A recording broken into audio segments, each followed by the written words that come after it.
Hi guys, we're back with a Photoshop rotoscoping tutorial. Rotoscoping is the technique where you draw on top of a footage of a live action video footage. There's multiple ways to use rotoscoping. You can use it as you can just draw on top of it of a video footage and change the style and stylize it. You can use the video as a reference for the general gesture and help you guide out and change, and you can change the motion curve of the action to make it more like animation feel compared to more realistic, or just in general just draw on top and it's realistic. But I'll go through all of that with you and how to set up your Photoshop document to be able to do rotoscoping. So the first thing you want to do is, underneath me like last time, is a new file. If you click on the new file, we can go and find the custom document that we set last time, which is the 1920 by 1080p 300 pixel DPI, stuff like that.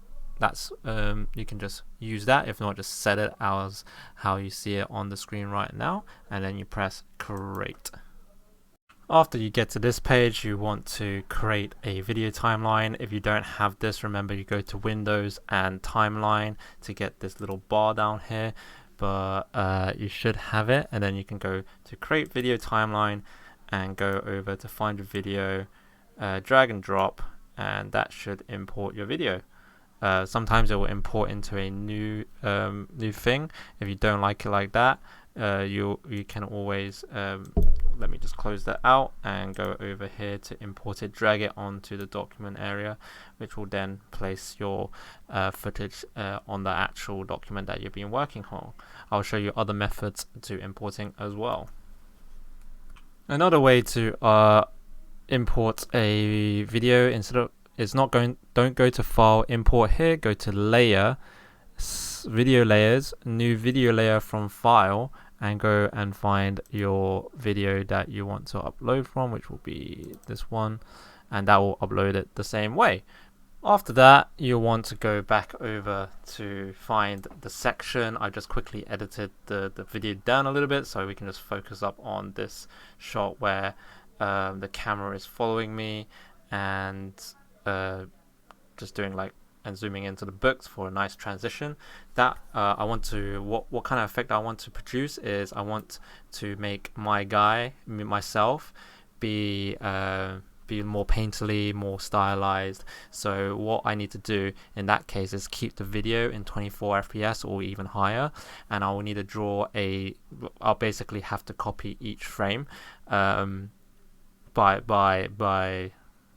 what it looks like, instead of doing more of a cheaty way by doing it in twos, which in Rotoscope you sometimes do, because I want to have the person be in line with the camera movement, and in camera movements you want your actions to be in ones. So what I'm going to do, because I know my footage is shot in 24 frames per second, I'm just going to go and change the timeline, set timeline frame rate to 24. However, if you are just using, for example, the video reference as more of like a motion guide, and you want to you can rotoscope it into a stickman form and just use the motion and build up your like a unique character, original character from that, but keep on referencing the movement. Then you can set this as 12 FPS and just cheat it on twos, or the same way you can have it on 24 frames and draw it on twos as well. However, I'm going to keep it on 24 frames per second and draw it on ones, which is a lot of effort and a lot of time. So let's keep it like that. So now this will be changed to 24 frames per second, and this is where we can get started. Okay, to get started, we need to do the same thing where we make a new video group. Put layer there, move it above the other one. Or maybe we'll just we'll make a completely new layer for this group, because that one's actually white. And we're going to change this to 1 frame. And then this is where the process is going to take a particularly long time. Let me just zoom in to make sure it's 1 frame. you basically want if there's a camera movement, you want another frame. So there's a camera movement there, so I'm just going to copy and paste like so. I'm going to keep one frame like spare just in case it doesn't move per frame, but it does move per frame. And then after that, you might want to click on the video layer and maybe change the opacity to be slightly lower so you can see what's going on. Sometimes this doesn't really help. And afterwards, you want to choose the after that setup from last tutorial, we want to go and name everything. You want to name everything so you don't get confused. The things in that layer doesn't necessarily need to be named, but you can name as frame 1, line art, or whatever, and that Photoshop will recognize that and continue. I'll just keep it as layer 1, 2, 3, 4, 5, and then afterwards, again, this is much easier done with a drawing tablet, but I'm going to choose my color. I'll keep it blue this time, and I will go ahead and manipulate the tool. So some hotkeys that you might want to remember to manipulate this is your scroll wheel will allow you to go in and out. If you hold Alt and scroll in and out, it'll go in and out. If you hold space, it'll move you around the canvas. These are the probably the two most important ones, and also Control Z to undo stuff. But yeah, let's get started. Click on the correct frame and what you want, and we just gotta go quickly over these guys like so. However much detail you want to go into, feel free. I'm just gonna do it really quickly and rough. Something like this. Of course, remember guys, use a tablet for this. I'm just doing it as quickly as humanly possible. I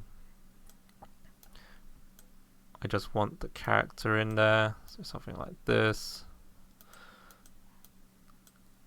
Get the hood detail in there, the head, and that's roughly it. And then you go to the next frame and repeat. Make sure you click on the frame so you can start drawing, and I'll come back to you once I finish a few scenes of this, and I'll show you what it looks like just with the rotoscope and a little bit of coloring, and then I'll also show you the end result of what effect I was trying to achieve with it. But feel free to play around with the effect that you want to achieve, and also use the video reference in multiple different ways, such as just using it as a stick gesture kind of to help you imagine the movements and camera angles and all that jazz. Okay, one more and then I'll speed through this, or just cut to the point where it's done. There we go.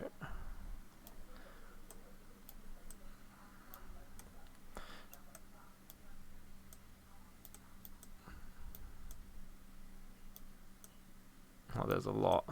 But as you can start to see, it becomes very tedious, monotonous, and even harder depending on how much detail you want to go into this. For example, I can put like detail on the coat, but remember to keep it consistent, because you want to keep whatever you drew on the same as you drew on the last frame. So let me just have a quick look at what this looks like in the couple of frames we did. As you can see, it starts to move and it's got that nice rotoscope stylized look.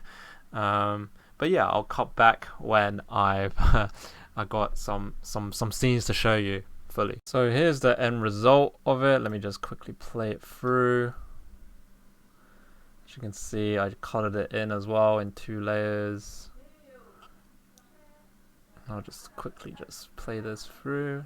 And as you can see, that's the shot that we were doing. I did a little bit more, and yeah, I just had a little bit of fun doing some stuff. This took a little while, but yeah, as you can see at the end, you can do you can add your own spice to it, make it explode or whatnot. But yeah, I can show you the final result of what that looks like, and how it combines with the rotoscoping, and just one of the many few techniques you can use for rotoscoping, basically. So here's the little snippet of how it looked like.